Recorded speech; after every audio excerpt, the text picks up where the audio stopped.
seconds to go. Jen Chan will launch it. Yes, sir! Oh, yes, sir! What you can do, I can also do. Then Jeremy Cruz! Jeremy Cruz gets the basket!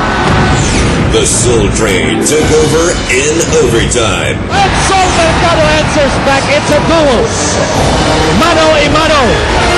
Guys, we're gonna win this, believe me. We're gonna win this. The series is not yet over, so we have one more big game, and hopefully we can pull that off.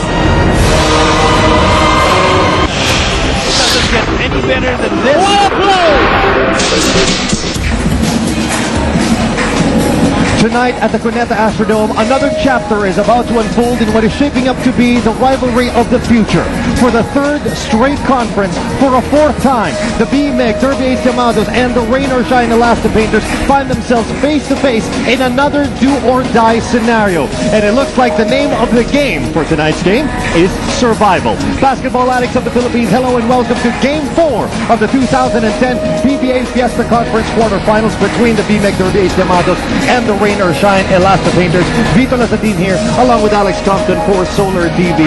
And you look back at Game 3, which Rain or Shine took in overtime. That was a thrilling finish for Rain or Shine. And I think the only thing more impressive than their survival instinct is how they've completely thrown BMEG off their game, especially on the defensive end. Well, you just look at the final score of Game 3, 117 to 111 in overtime. Great putback by Jeremy Cruz with that semi-jump hook. But the high scoring of Rain or Shine has come in stark contrast to the great defense typically provided by BMEG. You see, average per game, BMEG, the #1 defensive team this conference, giving up only 85.8 points per game. In this series, 99 points per game for Rain or Shine. Numbers that really jump out for me, the free throw attempts. I think one of the big reasons is the explosiveness and the quickness of the Rain or Shine players off the dribble, the ability to get past the initial defense of BMEG and draw fouls, get to the free throw line. It's been a big factor in this series so far. So with their backs against the wall and the season on the line, the Llamados are making a huge gamble here tonight, bringing in a new import to replace Cliff Brown, who just arrived yesterday. A new player with a familiar name to the PBA. For the first time in PBA history, we're seeing a second-generation PBA import. Let me introduce you to Tony Washam, the son of Dartono Washam, who in 1984 to 1985 played for Gildies, and he averaged 43 points per game in 46 minutes per game. There you see him with a little bit of a profile, and he played along some of the greats of the PBA. He played alongside Sonny Jaworski, Francis Arnaiz, Mama Mamaril, Teddy Saldana, just to name a few. So we're going to be seeing the second coming, so to speak, of Washam here tonight.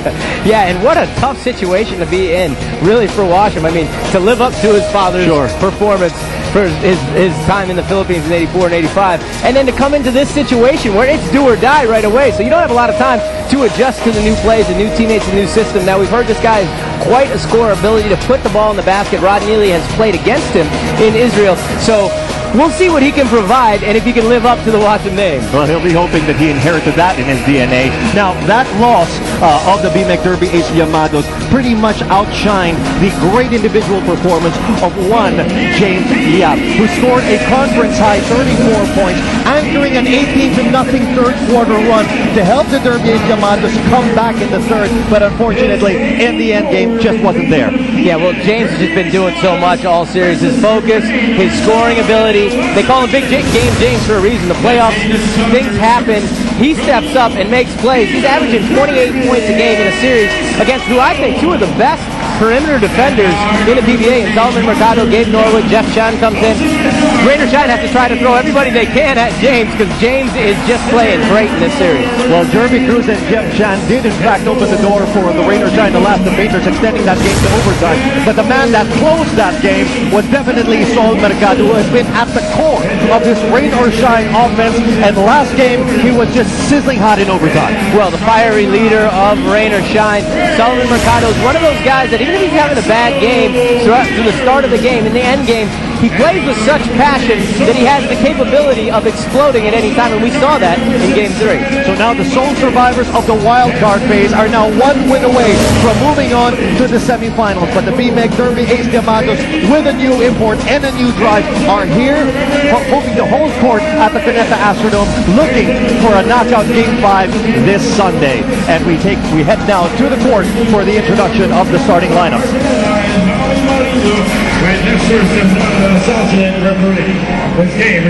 And there you have it, the Yap connection for the Diamados, starting off alongside Rivas and Meyerhofer and Washam, who is making his debut, his PBA debut tonight, hoping that it will not be a one-game stint. Mercado, Ibanez, Neely, Norwood, and Reyes starting off on the other end.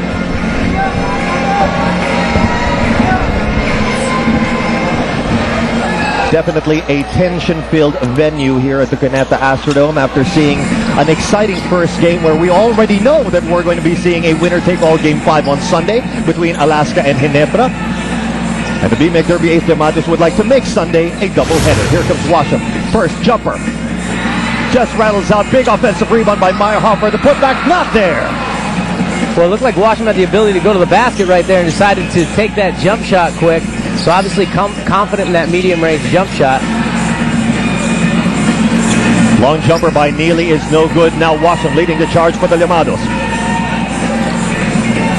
Let's see how quickly Washam can adjust to the play calling. If he can actually go to the right spots. I mean, again, trying to learn a whole new system can be difficult quickly. And James Yap, that hot hand, still smoking hot from 2 days ago, scoring the first basket of the ball game. Well, Jaire Ibanez, I believe, did a no-no on James Yap, and he tried to go over the screen, allowing James to flare and get open space. And you don't want to give James space early and a chance to get hot early on in the game.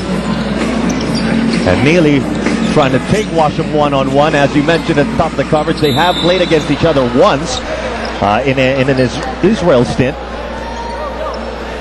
There you see Neely doing what he does best, face up. Really much more of a face up and attack guy off the dribble. And sometimes he did something good there. He did a little bit of an Arwin Santos type of move where he shot the ball knowing he was going to miss it, went to the rebound, got it right away, and was able to draw the foul on Rico Meyerhofer.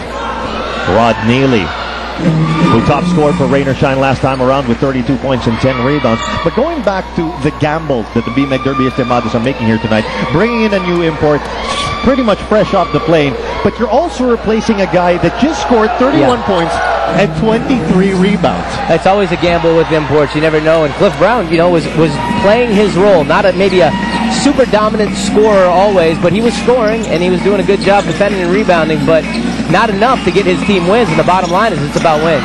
Roger Yap breaks the tie with that layup. Good strong drive to the basket by Roger Yap, finishing with his left hand.